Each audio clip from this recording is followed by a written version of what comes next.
Get ready to hear the truth about America on a show that's not immune to the facts with your host, Dan Bongino. All right, welcome to the Dan Bongino Show. It is officially day 2 of the liberal media meltdown over Donald Trump's interview with George Snuffleupagus over at ABC News. Stephanopoulos, I kid. But we are in now day 2. We are now 48 hours into the meltdown. Just amazing. It's never going to stop. These people seek shelter, folks. You are now at a level 6. That's the highest level of TDS infection. The infection is spreading. The Trump derangement syndrome is everywhere. Seek shelter. Go get yourself some potassium iodine to protect you from the radiation exposed by the TDS people who've been infected by it. It is really something to behold, right? So, Producer Joe, how are you today? It's Friday. Gotta get that in great, there. Just like everybody should be on a Friday. Yeah, Working we hard always all love week, Fridays. feeling good on Friday. I will be in, folks, for Fox and Friends, guest hosting the show on Monday and Tuesday. So please, it's my first time guest hosting Fox and Friends. We'll see how it goes. It's live TV, but you got to tune in both Monday and Tuesday. I always appreciate it. Whenever we're on, it's you all that make the shows number one in their time blocks. So I really appreciate your support. Thank you very much. All right, I got a lot to get to. I want to cover some of this, again, the media fallout from Trump's interview. And when I say fallout, I just mean, fabricated fantasy, fairy tales about a controversy that's not there. And I also want to make an analogy to something I saw last night that I thought was really interesting and why Trump is such a threat to these people. All right, today's show brought to you by our buddies at My Patriot Supply. We haven't heard from them in a while. We've seen many devastating disasters recently. Too much of our nation's farmland remains underwater. Crops not planted, crops destroyed, storms continue to rake the heartland, knocking out power to millions. Listen, the worst time to prepare is during an emergency. Why? Because there's no food left. You go to run to the store, the food is out, everybody cleaned out the Walmart shelves, the public shelves, whatever it may be. It happens down here during hurricane season in Florida all the time. When emergencies strike and the power goes out, closing stores, you need a backup food supply in your home. You ensure everything in your lives that matters. Think about it, right? You insure your house, you insure your health, you insure your teeth. How can you not insure your food supply? It's crazy. This is a quick act of security. Create that food security plan for your house. Have you seen the new 1-week food supply in an ammo can from My Patriot Supply? Is pretty cool. If not, get online and check it out now. This week only, this 1 week emergency food kit, you need at least 1 week. It's 50% off when you go to the website preparewithdan.com. That's preparewithdan.com. Breakfasts, lunches, dinners, lasts up to 25 years, sealed tight in a water-resistant ammo can. How cool is that? It's a great new product from My Patriot Supply. When it's breaking news, it's too late to prepare. Do it now so there are no surprises. Get 50% off. Get your food kit in the ammo can at preparewithdan.com. That's preparewithdan.com. Preparewithdan.com. All right, let's go. Here we go. I got an email yesterday from a listener who says my hand gestures are not coordinated with the bell. It's, it's 3 dings and I do 4 or 2. Sorry. Okay. Okay. That's what. Hey. That's all we have to think about. I know. I was like, all right, well, I open up my email, and if that's the feedback you choose to make, I'm good with it. So last night, Joe, I was watching one of my favorite movies, Moneyball. It is a true story. Roll with me for a second. I think you'll get this. I was watching it with my wife. Go ahead. And it's a baseball movie. It's about Billy Beane. Okay. Billy Beane, who was a general manager for the Oakland Athletics, a small market team with a small budget, who changed the game of baseball forever. I don't know Billy Beane's politics. Frankly, I don't care. I know Hollywood's politics. But it's amazing how this movie, Moneyball, even unintended, because it was made a long time ago, really speaks, especially in the end, to what's going on with the Trump generation. Let me explain right now in this Trump revolution we have right now. Mm-hmm. Billy Beane was a general manager for the Oakland A's. And we're a small market team with a roughly $30 million budget. Now, you may say, well, that's a lot of money. It's not in baseball.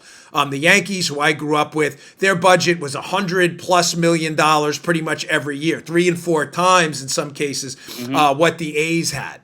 So for a small market team like that, it's hard for you to spend on quality players. So Billy Beane comes in as a GM, and a year after a very successful baseball season they lost all their key players. Giambi, Jason Isringhausen, Pena. They lost all of their, well, not all of them, but a lot of their good players.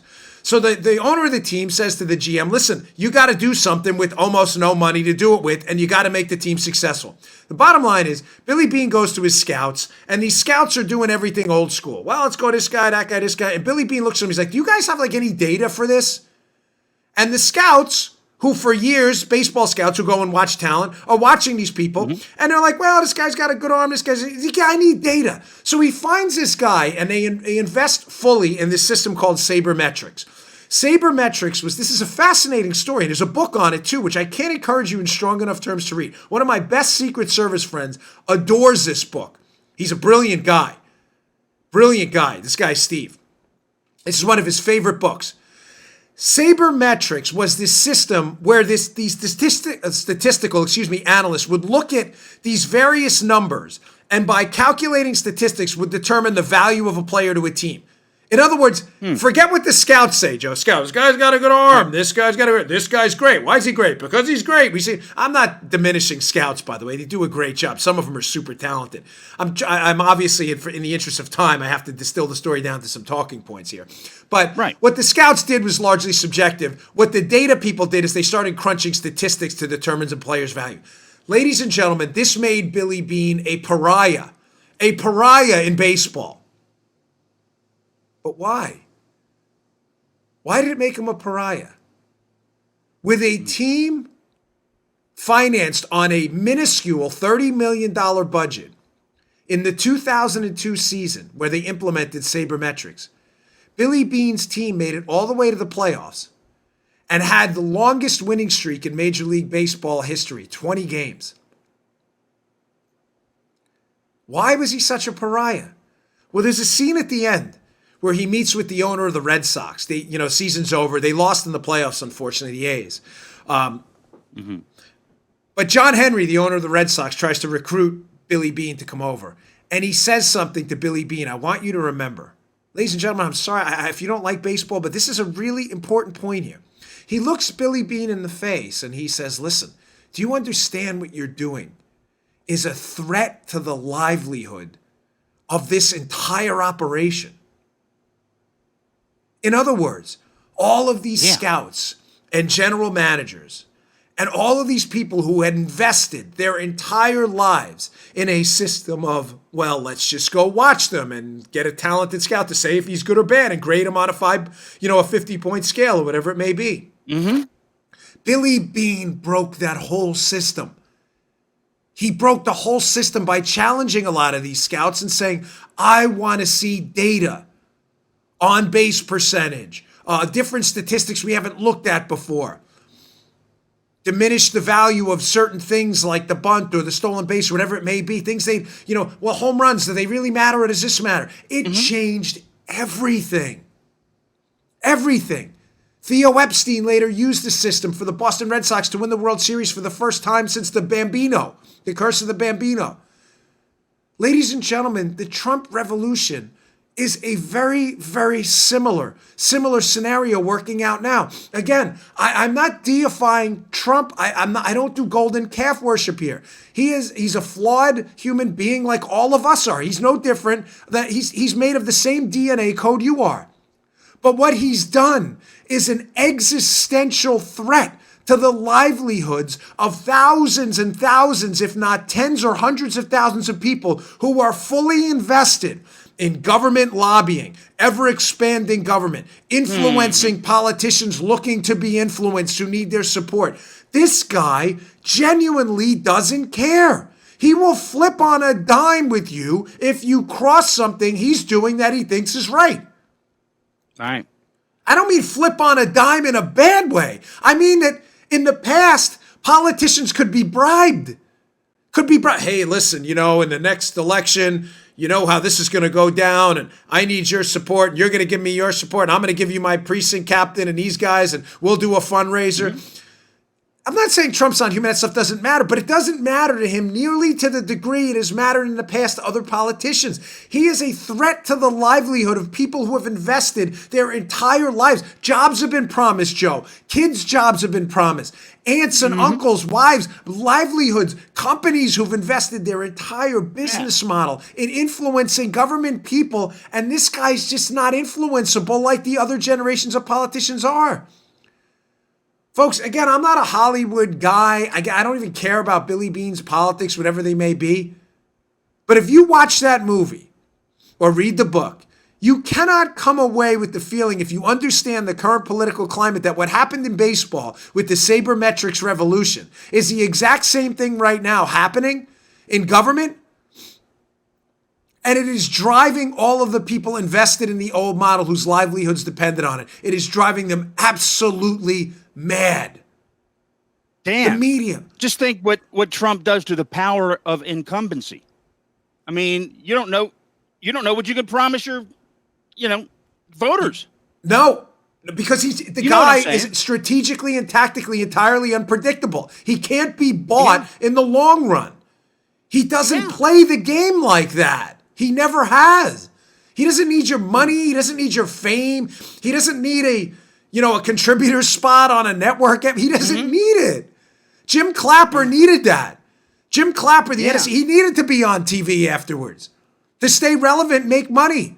So conveniently, what happens, Jim Clapper leaks information to people in the media. Oh, all of a sudden, look at him. He's got a media spot in the same outlet. He doesn't need any of this. Never thought of it that way. Yeah. This is generations of insider swamp rat bureaucrats have invested themselves. This is their livelihood. This is all they have. Yeah. This is not what Paula and I, all we have. This is my now, third or fourth career? We've already done stuff. We've been around. There are other options for us if this never worked out. There always were. We're very entrepreneurial. Not the people in D.C. All right. I can't encourage you strongly enough to read a book, watch the movie. You will come away from it at the end, and you will say, that is it. This is a threat to everybody's livelihood right now. It's very interesting. All right. Getting back to what happened yesterday. Yeah. The liberal media is just melting down. Now, in one of the funniest meltdowns I've seen, I mean, just downright knee-slapping, hysterical, the absolute lunatics at Media Matters, a totally discredited group of conspiracy theorists who listen to the show, so welcome. They monitor our show every day. Media Matters, which is a clown show, they were covered in this piece in the Daily Caller, their response to this yesterday, by Scott Moorfield. Daily Caller, headline, Media Matters defends Democratic foreign oppo research. Because they paid for it after condemning Trump's comments. So let me get this straight now. Again, Media Matters, liberal lunatics over there, getting information from foreign governments. Very bad. Very bad. This is a bad thing. But as long as Hillary pays for bad, so as long as we enrich Joe, forein governments trying to, then it's good. 2 thumbs up, fellas. Yeah, excellent. This is the biggest lunatic site. How people, and I'm not suggesting anybody does because I don't know anybody who actually takes Media Matters seriously, but I'm sure there's a small population of s'mores roasting basement porn watchers who take Media Matters seriously. How do you take these absolute lunatics seriously? Here's from the piece in Media Matters. Just to be clear here. He says, but the article then accuses conservative media of attacking Clinton and drawing a false equivalence with the Steele dossier. It drew a distinction between the two, citing a former FEC chief counsel who told the Washington Post that the difference essentially lies in whether the exchange is considered a campaign contribution or a commercial transaction. Oh, okay. Whoa. Okay, so let's just distill this down to how stupid you have to be to fall into the Media Matters trap. My sincere apologies for having to nail these people 2 days in a row. But the stupidity, I got some video coming up too, the stupidity of the response to the left getting called out on the fact that they said something that indicts their own person is amazing. In other words, after the Stephanopoulos Trump interview, their whole line of attack was, Trump is a traitor. This is treasonous. He has accepted foreign government information about his opponents. By the way, completely not true. And then when conservatives turned around and said, Well, Hillary actually solicited information from Russians through her team, through Syria, and paid for it. They said, no. As long as you pay for it, it is A-OK. 2 thumbs up, which is comical. It is comical. Now, who wrote this lunatic piece? I don't like to bring too many personal gripes to this show, but this guy's so silly and such a wackadoodle that I had to just so you know how the IQ levels we're talking about here. The guy who wrote that Media Matters piece that was covered in the Daily Caller is this guy, Bobby Lewis, who, look, Bobby Lewis, at Rev RR Lewis on Twitter with his paltry 11,000 followers, probably Russian bots. He blocked me. Bobby Lewis. Now, this goes to show you what a snowflake Bobby Lewis is. Now, I block a lot of people because I just don't like a lot of people on Twitter and their dopey insults. But Bobby Lewis, understand. You may say, what's the difference if Bobby blocked you? Bobby Lewis gets paid by Media Matters. He wrote the piece. His only job, folks, his only job is to watch Fox and Friends and insult the people on the show, primarily me because I do a lot of Fox and Friends hits. That's his only job. His only job is to follow me and attack me. And he blocked me because he couldn't take it. Because I was actually using his clips from Fox and Friends for promotional material. This is how you fight back against these lunatics. Bobby Lewis writes this guy sold his soul to the devil so long ago that I wonder how he looks himself in the mirror in the morning. Getting foreign information from governments is bad. But if you pay them and enrich them for it, then it's good. Oh, okay. Now, enough with them, because Media Matters is really sincerely a joke, and I bring them up only as comic relief, especially on a Friday. But you had more semi-serious commentators try to defend, and you saw them like doing verbal jujitsu, twisting themselves into pretzels, trying to defend how attacking Trump for not getting information from foreign governments, but saying he would listen, is bad. But while Hillary actually paid foreign governments for information, how that's no problem. Here is the ever ridiculous Matt Miller, another sycophantic Democratic liberal activist masquerading as a talking head commentator on MSNBC, trying to again justify how Hillary Clinton paying foreigners and enriching them for negative information isn't a problem, but Trump actually suggesting that listening to them is. It is legal under United States law for a campaign to hire a foreign individual, to hire someone, to pay them to go out and conduct research or to do other things for you. Campaigns do that from time to time. That's what the DNC did. It is illegal to accept help from a foreigner, and especially so, and it's more, even more inappropriate if that help is coming from a foreigner working on behalf of a foreign government, which of course is the meeting that Donald Trump Jr. took. When he says it's a hypothetical, it's not a hypothetical that the president was discussing last night. The question was about the meeting that his son took after being told it was on behalf of the Russian government. And with respect to his comments about Adam Schiff, look, Adam Schiff accepting information from a foreign individual it wasn't in a campaign context. It was in the context of conducting an investigation, where of course you seek information from anyone that can give it to you. That's very different than in a campaign context when you're trying to get someone elected to office. Okay, this is seriously, I kid you not. I try to avoid using his video. That was MSNBC, by the way. I try to avoid using Matthew Miller's videos because they're always so dumb that I feel like you may need neuroprotective compounds after watching it, because nothing he says is true. Now, the problem I have with Miller is there's only 2 explanations for what he just said, and only 2. There's no option 3, there's no option C, there's no none or all of the above. Either Miller is sincerely ignorant and knows nothing about the case and the background on it at all, or he does, and he's using a platform at Conspiracy TV MSNBC to advance a false narrative, hoping his lies won't be detected. What he said is so easily refutable that anyone with a 101 level knowledge of what happened in the Spygate case can knock it down. He tries to make a series of points here.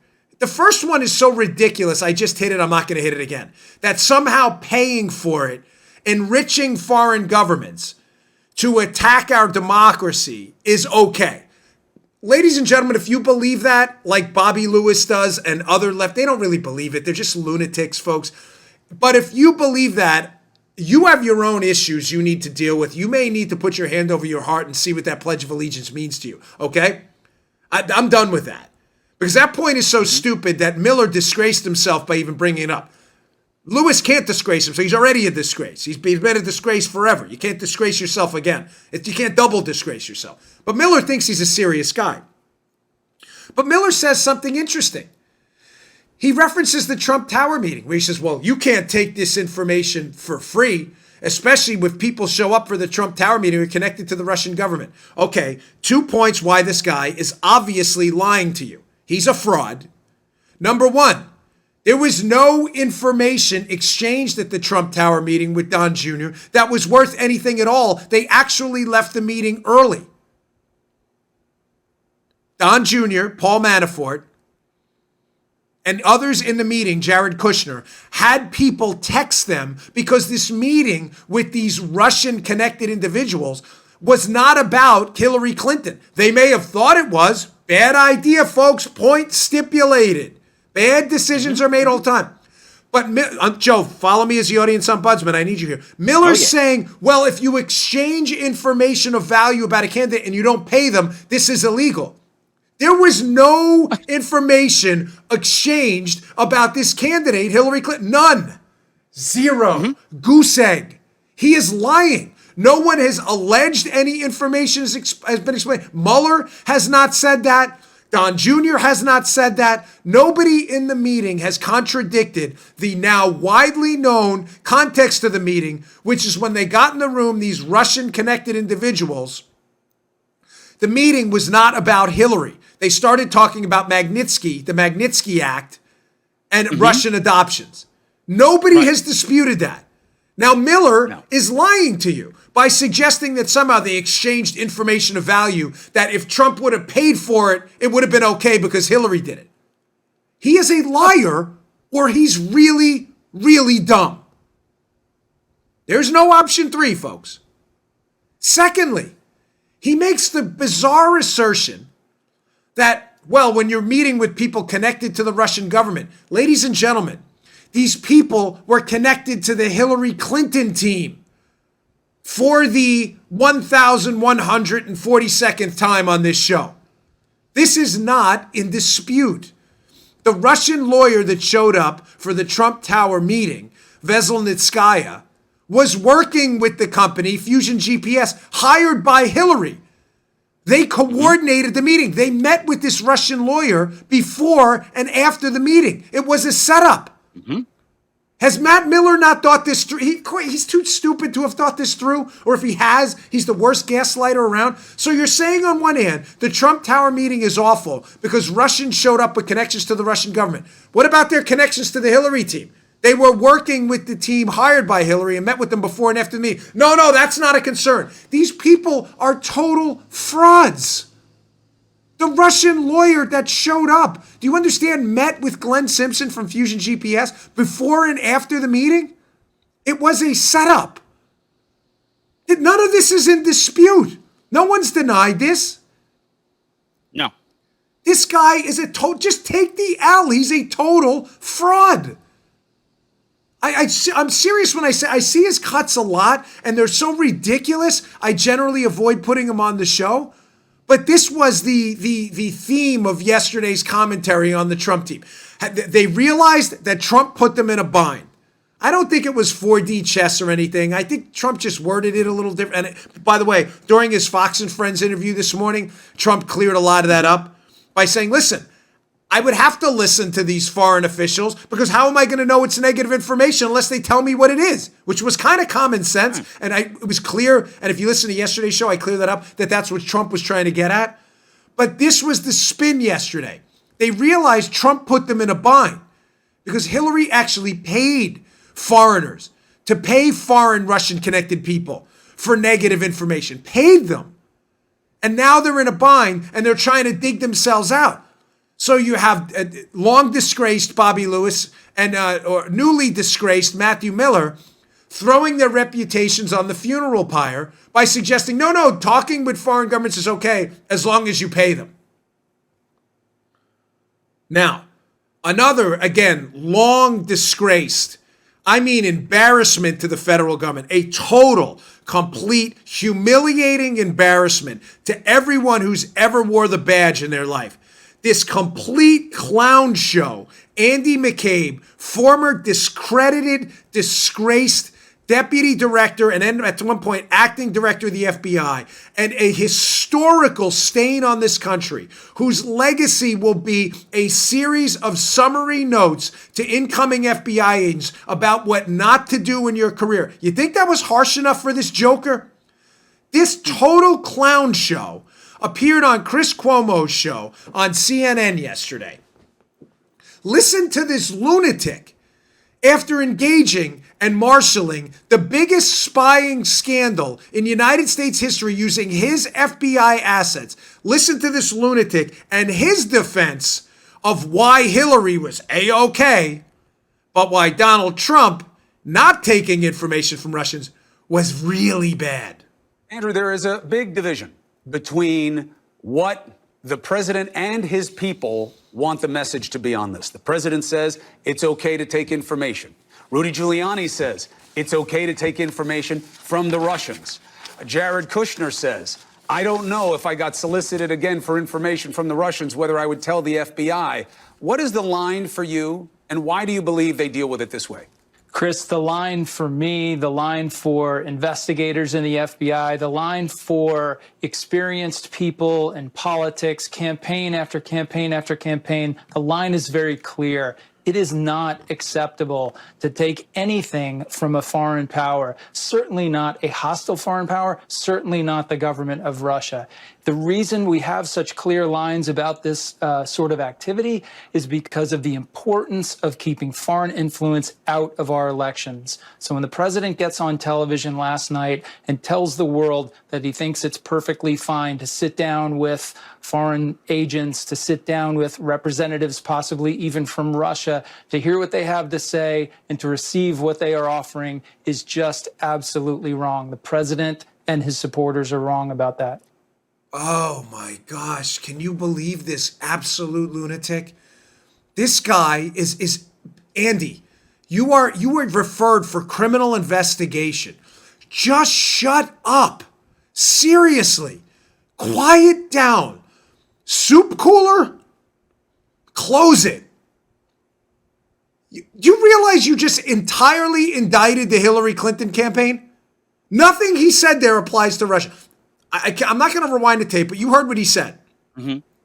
Yeah. He said, here's the line. You cannot accept anything from anything, his words, that would influence our election. You can't accept anything. They didn't. There has been no collusion conspiracy with the Trump campaign. There's no evidence for that at all. Bob Mueller's own report, who hates Donald Trump, by the way, said so. So if you can't accept anything, why do we have the famous Trebnikov note to Kavalek? He's indicting the Hillary team. He thinks he's attacking Donald Trump. He is not.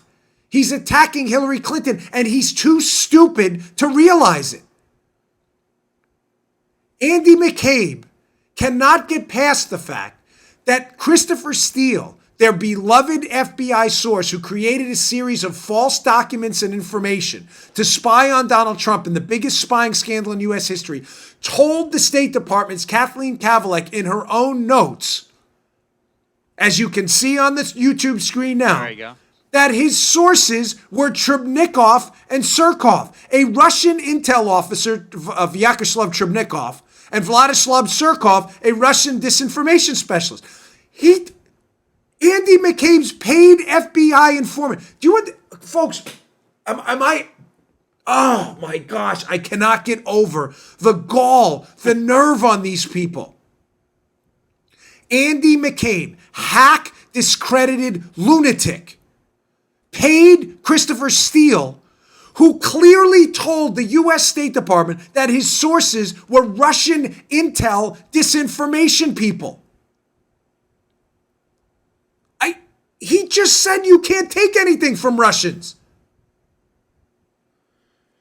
I am extra salty today on Friday because I watched this all day yesterday. I watched Juan Williams on the 5 scramble as Jesse Waters called him out on this exact same thing, and Juan could not find a coherent answer. They can't. They cannot explain. I'm going to move on. But they cannot explain how Trump saying he would listen to information and maybe turn it over to the FBI if something was wrong is evil, while Hillary Clinton paid foreigners to get information from Russians connected to Putin. Why those things, they cannot explain why Trump is wrong, but Hillary gets up. They can't. Oh, it's about payments. And Anthony McCabe, we shouldn't accept anything. Clowns. Total Bozo the Clown show yesterday. All right. I got some other killer video. This one's a little longer. I'll get to it in a second. But we've used this before. We wanted to use it yesterday, a little behind the scenes. You know, I like to break down the mysterious wall between us here, kind of like in a Deadpool manner, you know, for those of you who read the comic books. But yesterday, the video was so long, we couldn't download it. It was like 2 minutes and 20 seconds. It is so worth your time, though. I'll get to that in a second. Don't go anywhere. This is a good one. All right, today's show brought to you by our buddies at Simply Safe. Listen, a recent Gallup survey shows Americans worry more about burglary than almost any other crime. Why wouldn't you? You don't want somebody in your house violating your personal space. More than mugging, more than car theft, even murder. According to studies, just over 10% of break-ins are planned beforehand. The rest are spur of the moment. They see an open door. They see what they think could be an open door with a screwdriver. Crimes of opportunity, they're random. Most break-ins happen between 6 a.m. and 6 p.m., not at night. A lot of people don't know that. In the middle of the day, they happen. According to the FBI, the average loss is over $2,000. That can be hard to recover from. There are over 2 million burglaries reported every year. That's one every 30 seconds. And what's crazy here, me especially being from law enforcement, only 1 in 5 homes have home security. That's nuts. Most companies don't make it easy. That's why Simply Safe is my top choice. It's what we use in my house here in the Bongino house. We use it in the new house too. Simply Safe protects your whole home, every window, room, and door with 24/7 monitoring for just a fraction of the cost. It's super easy to install. We did it here, lickety split. Their police dispatch is up to 3.5 times faster because they use video verification. There's no contract, hidden fees. They don't need a contract because it's that good. Or fine print. It's designed to blend right into your home. No wires, no drilling. Don't worry, you don't have to be Bob Vila to get it in there. It's easy to order, easy to set up, usually in under an hour. Simply Safe has won a ton of awards, from CNET to the New York Times Wirecutter. Prices are always fair and honest. Around-the-clock monitoring is just $15 a month. Visit Simply Safe. That's simply with an I. SimplySafe.com/Dan Bongino. You'll get free shipping and a 60-day risk-free trial. You got nothing to lose. Go now. Be sure you go to Simply Safe. SimplySafe. SimplySafe.com/Dan Bongino, so they know our show sent you. That's SimplySafe.com/Dan Bongino. Thanks for supporting our sponsors. We appreciate it. Okay, moving on. This is some footage we've used on the show repeatedly in the past, but regarding the hearings that went on Capitol Hill. Congresswoman Elise Stefanik from New York, a long time ago, back in March of 2017, I believe, had Director Comey, former Director Comey, now discredited Director Jim Comey of the FBI, up on Capitol Hill. It was a very important piece of questioning. Again, we've used this on the show before. Some of you may be new viewers, though. And Elise Stefanik asked Director Comey, why did you not notify Congress about the existence of the investigation to the Trump team? Comey's answer is stunning. You'll see this in a second. We're going to cut them back and forth. By the way, this is Hat Tip, Elise Stefanik's Twitter feed, where we got this video from her. Comey opens the investigation into Donald Trump. They open it right around the FISA warrant in October or so. The case is actually open July 31st, but the FISA starts in October. Comey doesn't notify Congress until the following year. You may say, well, what's the problem? Well, the problem is he's supposed to notify Congress about sensitive investigations every 3 months. He hides the existence of the Trump investigation for 8 months, ladies and gentlemen. Hides it. He's acknowledged this on the public record. We'll play the video for you in a second. But watch sleazeball Adam Schiff try to call out, so you understand the context of the video I'm about to play, try to call out Elise Stefanik and tell her, no, we knew about the investigation. Right. Comey told us. He didn't tell them. It's already on the record. I will play you the tape. But watch this sleazy, slimy liar, Adam Schiff, insist that Comey did brief Congress when Comey himself admits he didn't. This video is about 2 minutes, but it's definitely worth your time. Listen up. Check this out.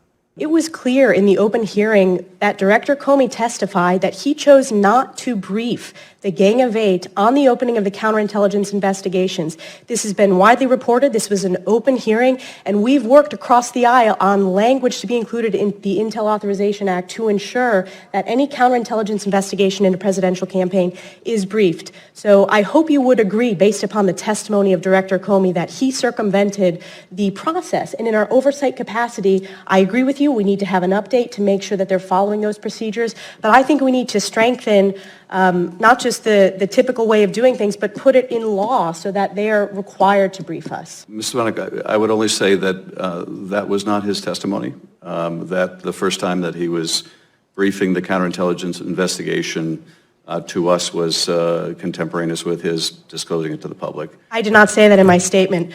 Will the gentleman yield? I said days before. So in March of 2017. And the representative is not accurate, but I cannot go into the timeline, but I can't say that that's not accurate. I hope the members of the public would go back to Director Comey's testimony and follow the facts and just look at his direct testimony to this committee, which stated that he did not follow the proper protocols and procedures of briefing congressional leadership on the opening of the counterintelligence investigation, and I yield back.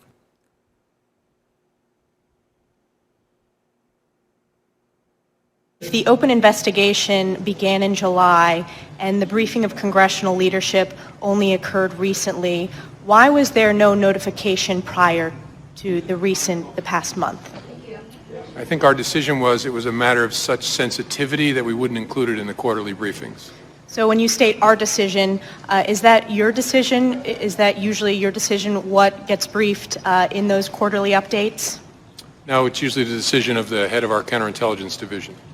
And just, again, to get the detailed on the record, why was the decision made not to brief senior congressional leadership until recently, when the investigation had been open since July, a very serious investigation? Why was that decision made to wait months? Because of the sensitivity of the matter. Now, for those of you watching, you'll notice there was a break. For those of you listening, that audio break was Elise Stefanik's video where she puts in there that, okay, here's his actual testimony, Jim Comey, from March of 2017. Ladies and gentlemen, this is a clear, unadulterated, 100% falsehood by Adam Schiff. Yep. No, Jim Comey did brief us. You just heard him say he didn't brief them because of the sensitivity of the matter. I play that for a very important reason. You are being lied to. You are being lied to by a cabal of out of their minds, completely lost, non-democratic, allegedly Democrat Party, because they're not I don't know what party they belong to now, but it certainly has nothing to do with democracy. Adam Schiff, Pelosi, Eric Swalwell, these are liars. These are discredited liar propagandists who are doing very dangerous things. Adam Schiff just told a lie so obvious to anybody that you can watch. Go to the youtube.com/Bongino, just watch it, because on video, it's even more powerful. Oh, yeah. Adam Schiff, yes, Jim Comey did tell us he briefed us. He just said he didn't brief you. Why is he trying to do? Because Adam Schiff wants to provide cover for Comey. Comey, who's a discredited, completely discredited anti-Trump hack now, taking pictures of himself in the forest. Look at the trees. Look at the sky. Look at the ocean. I don't know what's going on with Jim Comey. Seriously, someone needs to stage an intervention. But Adam Schiff, understand what he's doing. People hate the idea that the government keeps secrets in order to attack political opponents. They hate it. That's what Comey did. He did not brief Congress about the existence of the Trump investigation because it was a farce, and he had to hide it for 8 months, hoping some negative information about Trump turned up so he could justify it. When it didn't, he was forced 8 months later to brief Congress. Forced. He had to, because he couldn't hide it any longer. Schiff knows that looks really bad. So he just blatantly lies to Congresswoman Stefanik. No, he briefed us. And she seems, did you see her face? She seems so genuinely astonished. What? Like even for, right? for sleazy Adam Schiff. She's looking around like, you can't be serious, dude. It's on the it's record. Worth it just to see her. It is. Yeah. It is worth it just to play the video of her face. She seems genuinely astonished that even the sleaziest of sleazeballs, Adam Schiff, would lie about something so easily refutable. Yeah. That's who they are, folks. It's always been who they are. Okay, I'm moving on. Just a quick story I picked up in the Daily Signal. Be in the show notes today. It's a rather good one. Encourage you to check it out. Defeats the entire Bernie Sanders socialist narrative that we should be moving towards a more single-payer healthcare direction because, in fact, single-payer healthcare is how Scandinavians and the Europeans do it, and it's just so successful. Well, ladies and gentlemen, that is not, in fact, what's happening, as the Daily Signal reports today. Actually, Scandinavian countries and Nordic countries are moving towards private healthcare by Kevin Pham in the Daily Signal. Yeah. Read the article. It's short, but here's an interesting little piece from this Daily Signal piece about how Scandinavian countries, the private free market healthcare is growing, not shrinking. I don't understand. How is that? If we're trying to emulate this model, right, about how wonderful government-controlled healthcare is, then why is it that countries over there, Nordic countries, are expanding their free market healthcare presence? The answer is because their government-run systems are failing. From the piece, between 2006 and 2016, the portion of the population covered by private insurance increased by 4% in Sweden, 7% in Norway, and 22% in Denmark. Denmark, I thought these were examples of free market, socialist healthcare utopia. If that's the case, ladies and gentlemen, why are these countries that are already paying ridiculous tax burdens, upwards of 50% of their income, the citizens of Denmark, Norway, and Sweden that pay absurd tax burdens, why are they paying for a product twice if the government-run healthcare is so great? Stew on that for a minute. Many thousands of people will die. Play it again, Sam. Many thousands of people will die. Because that's what Bernie wants you to believe. If you don't do your government-run healthcare, many thousands of people will die. Many thousands will die. That's it. Folks, I'm asking you to think about this logically. Now, I know the conservatives, libertarians, Republicans, and moderate Democrats in the audience get this. But I'm asking the liberals who listen, who send me hate email, to answer this question. Send me the answer. You have my email. It's on the website. We read it. If your tax burden in these Nordic countries is upwards of 50% of your income, you're already paying for your health care through your enormous taxes. Why would 22% growth be occurring in Denmark for people choosing to pay again for private insurance? I thought government health care was the answer. Why would people pay twice?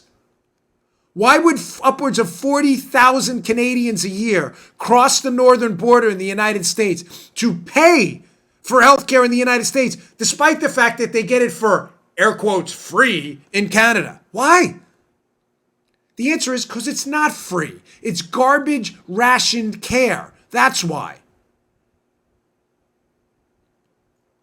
Now, you want to know why this is happening? I missed this yesterday. Forgive me. I want to show you an article written by a guy. And when I say why this is happening, I want to be precise. Why Bernie Sanders and Elizabeth Warren are pushing for radical socialism and a government takeover of your wallet, your healthcare, and your kids' education in this country. I'm going to isolate Bernie Sanders in this case because I think Elizabeth Warren's just making a lot of this up.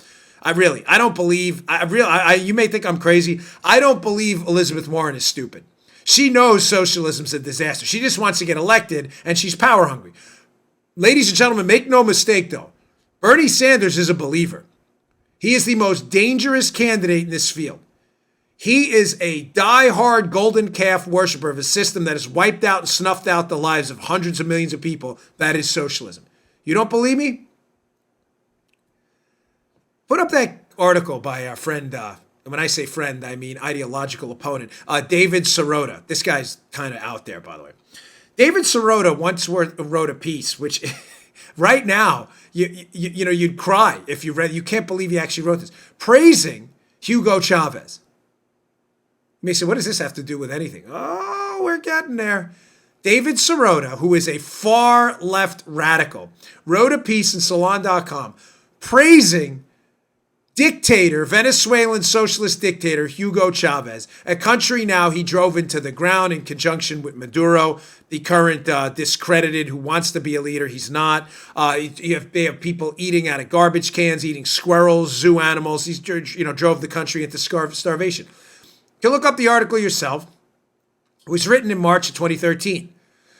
Hugo Chavez's Economic Miracle by David Sirota. Economic miracle. What, eating squirrels? Eating out of garbage trucks? That's your economic miracle? What does David Sirota have to do with Bernie Sanders? Oh, look at this piece. What is this, the Colorado Post or whatever it is? Look at who Bernie Sanders hires as like his speechwriter guy who's going to put together his stuff. Oh, David Sirota. Look at this, Colorado Politics. Ernest Lunning's article. Bernie Sanders campaign hires David Sirota, journalist with history of bashing other Democrats, bashing capitalism and freedom and prosperity too. I might want to throw that in there. Isn't that fascinating? Ladies and gentlemen, a lot of them are frauds. Warren's a fraud.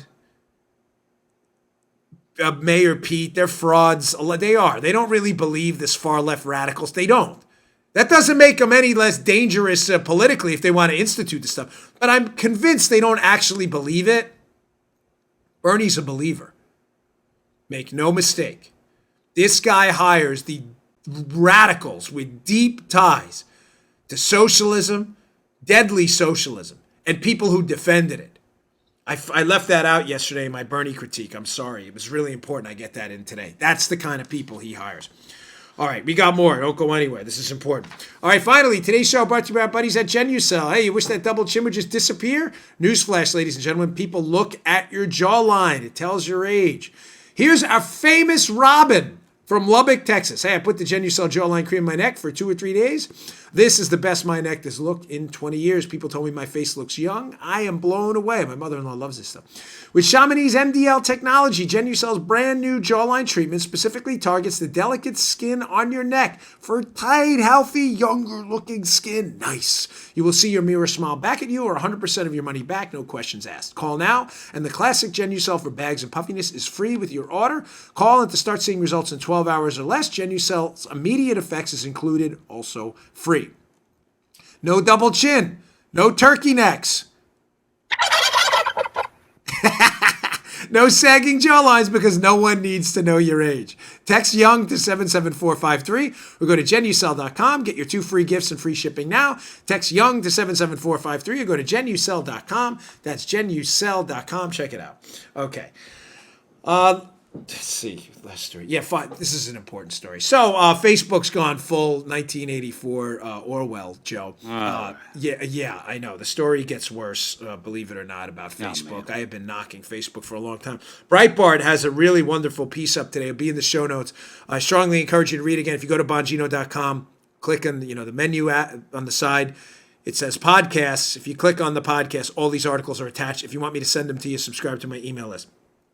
Facebook is all in on contributing to the surveillance state we currently live in now, and also to marginalizing figures they ideologically disagree with. This is by Alam Bakari, exclusive. Facebook process to label you, quote, a hate agent revealed. Now, Joe, again, not a trick question. When Facebook is going to label people now, they have a process apparently for labeling, I'll get to that in a second, for labeling people hate agents. Not a trick question, Joe. Do you believe that these people who are being labeled hate agents are going to be liberals or conservatives? Take a second. I know this is tough. Are they going to label conservatives hate agents or liberals? What do you think? Yeah. It's tough. I think they're going to be conservative. Very good call. I know you struggled with that one, Joe, but yes, conservatives. Amazing how you're always right on that stuff. Yes, of course it's going to be conservatives. Apparently, Facebook has some kind of internal document, according to this reporting here, where they monitor not just your Facebook behavior, but your offline behavior as well. Isn't this great? Hey, from the actual piece, the document, this is apparently some leaked Facebook document, titled Hate Agent Policy Review, outlines a series of signals that that Facebook uses to determine if someone ought to be characterized as a hate agent and banned from the platform. Wow, isn't that nice? Those signals include a wide range of on and off platform behavior. Holy Moses. If you praise the wrong individual, interview them, or appear at events alongside them, Facebook may categorize you as a hate agent. Ladies and gentlemen, this is absolutely ridiculous. Facebook crossed the line a long time ago. So did Twitter. YouTube demonetized us a couple times this week. Again, just like I said, these are not free speech platforms. They're not interested in free speech. Ladies and gentlemen, I am not a believer in government regulation. But I am also not a believer in government-enforced protection for what is becoming a racket. The Communications Decency Act, Section 230. Don't forget this. This is one of the most important points I've made on my show repeatedly. The Communications Decency Act protects Facebook, Twitter, YouTube, and a lot of these other platforms from being sued, ladies and gentlemen, because they claim platform, not publisher status. This distinction, don't let this escape you. Now, you can be a publisher, number one. A publisher like, say, the New York Times, the Washington Post, the Wall Street Journal. That is a publisher. They produce content, both news and opinion. If that content proves to be intentionally malicious or defamatory, the Journal, the Washington Post, or the New York Times, because they are a publisher, number one, can be sued. And they have been. Some not successfully, some successfully. They cannot say Joe Armacost is a space alien looking to take over the earth if it's intentionally malicious, because they are a publisher. Now, what protects Twitter, Facebook, and others is under this Communications Decency Act, they get platform status. In other words, hey, we're hands off, baby. Austin Powers style. We don't determine the content. They do. We're just a platform for people to publish it. You can't sue us for it. That's patently not true. That is absolutely false. And you putting the words hate agent in front of it to make it sound really bad does not make you any less of a publisher. You are clearly segregating content based on your ideological shortcomings, because they're all liberal over there. They have no conservative presence of any substance at all in making their decisions at the top. You are clearly hiding behind this platform status to make editorial publication decisions. You are not a platform. You're not. A platform, Joe, would allow open access to people who, as long as they're not committing a crime, can present their views, and therefore you should be safe. I'm not arguing then platforms should be exposed to lawsuits. I'm not at all. You see the distinction, Joe, right? That's not the argument I'm making. Yeah. The argument I'm making is they're not platforms. They're not. Gotcha, yeah. They are clearly making editorial judgments, hiding behind scary language. The hate agent guy. That's where it happens. While conveniently labeling everybody who's not liberal, who challenges them, a hate agent. Man, we got to get rid of the hate. Who's going to argue with that? Yeah, we got to get rid of hate agents. Of course, hate agents. That is so like Avengers, like Age of Ultron, isn't it? We gotta get Ultron. He's a hate agent, Ultron. It is the language is so dramatic with these snowflakes. It's unbelievable. A hate agent, folks. If you're not committing a crime on the platform, making terroristic threats, threatening the president, encouraging people to engage in bank fraud and teaching them how to do it. If you're not engaging in some kind of conspiracy or crime, leave the platform open. Dumb people will go on there and say dumb things. Smart people will either ignore it or refute it. The key to free speech you don't like is more free speech to counteract the free speech you don't like. Not to duct tape their mouths shut. It is time that Facebook and Twitter and YouTube and these other platforms either acknowledge their publishers and expose themselves to the liability component, or act as the platforms they claim to be. You can't have it both ways anymore. You do not get to be a government-protected racket. I know a lot of you don't like my position. You want me to, which is fine. I respect. I'm not here to, to lie to you. I'm here to give you my honest opinion, and I appreciate the feedback, and I appreciate a lot of the feedback I got. But I do not agree that the government should be involved in breaking these companies up and regulating them. I think it's a huge mistake. Because when liberals get back in power, they're going to be aligned with these government folks, and you're going to have hate agent lists everywhere, and they're going to be protected by the government. It's the wrong approach, ladies and gentlemen. All right, one more just quick follow-up. I didn't want to go on for too long on yesterday's media fallout, but I did neglect to leave some out. I have a little box on the side of my show here. Check this out. Can you see that at all? Like, you probably can't see it with the light. I put little boxes on the side. Sometimes there's stuff I really want to get out, and if I don't put it on the side, I'll forget. It's finally starting to catch on. I'll be on Jesse Waters' show this weekend on Saturday. I encourage you to tune in on Fox. I'll also be on Tucker's show tonight doing my news explosion at the end, which is really kind of blown up, pun intended, and guest hosting Fox and Friends Monday and Tuesday, so please watch. And it's a lot, but some of you asked me to put it out there. But one of the points I plan on making this weekend on the show, which I made here yesterday, and I want it to be a takeaway for you, is, again, I'm just asking liberals and their media folks, if you're intellectually honest, which you're not, to have a moment of moral consistency. You're suggesting, again, that information passed from foreign officials is bad. But then you're suggesting it's not bad if they pay for it. But then you're suggesting that Trump should contact the FBI when he gets information that's suspect, which is what he said he would do, by the way. He said that in the interview. But remember this point. I think we're the only ones who made it. I didn't see it anywhere else in the talking headosphere yesterday. When Trump did get information and his team from a foreign government that was suspect about Joe Biden's kid involved in extremely shady business deals in both China and Ukraine, I plan on making this point on Waters' show as well. And they did pass the information to the FBI like the Democrats said he should. It was the Democrats and the New York Times, their allies over there, that jumped on Trump for weaponizing the government. Ladies and gentlemen, you simply can't have it both ways. You can't. Either we're supposed to contact the FBI or we're not. You can't have it both ways. All right, folks, thanks again for tuning in. I really appreciate it. It's been another great week of shows. We knocked it out of the park. Please subscribe to my YouTube channel, youtube.com/Bongino. Even though they demonetize us, it helps us get the message out. I don't mind using their platform to get a conservative message out at all. Also, please subscribe to us on Apple Podcasts. You can subscribe to us if you have an Android device on iHeart and SoundCloud as well. I really appreciate your listenership. It means the world to me. Thanks a lot. I'll see you all on Monday. Good day, sir. Hey, thanks for tuning in. Today's show was brought to you by my buddies at Brickhouse Nutrition. They make some of the finest nutrition supplements on the market. My personal favorite is Foundation. Now, you don't hear anything shaking in there. Why?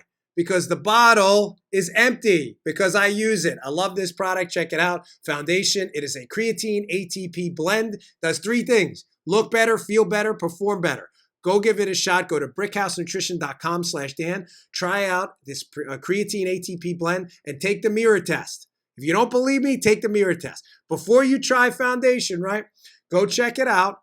Give it about 7 days to work. Take a little mental snapshot of yourself in the mirror. Look at yourself after 7 days. You're going to love this product. Go check it out. brickhousenutrition.com/Dan. Check out Foundation today. Can't recommend it highly enough. Bottle's empty. Miles, the owner of the company, send me some more. Thanks for tuning in, folks. See you all later. You just heard The Dan Bongino Show. You can also get Dan's podcasts on iTunes or SoundCloud. And follow Dan on Twitter 24/7 @DBongino.